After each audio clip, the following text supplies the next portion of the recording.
Sheriff of Grant County is telling his community tonight amid a wave of violence in a neighborhood just outside of Moses Lake. Last weekend, a murder. Last night, a drive-by. And now Sheriff Tom Jones says enough is enough. KXY4's Ian Cull explains the plan to make Moses Lake safer. There have been 4 shootings in one Moses Lake neighborhood in the last month alone. 2 of them were targeting 16-year-old Brandon Mendy, and one of them he was injured, and in the second, while recovering, he was shot and killed. The Larson Housing Area is the most troubled in the county, according to Sheriff Tom Jones. After the 4th shooting last night on the 1200 block of Arlington Drive Northeast, the sheriff, like many residents, is fed up. I am no longer putting up with gangs or gang violent related incidents.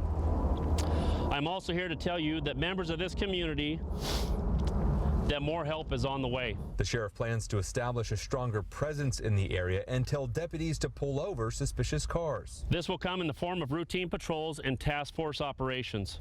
Law enforcement officers will engage in high levels of criminal profiling and will contact any suspicious person or vehicles. Neighbors happy to hear more deputies will be outside their doors, but some didn't want to be shown on camera for fear of retaliation from the gangs. I think it's needed.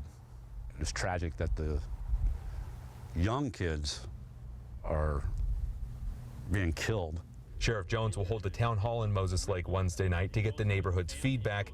He hopes the fearful neighbors, the victims' families, and the gangs understand his stance. This is my 4th year as being the county sheriff. I have not made that statement before as in this position.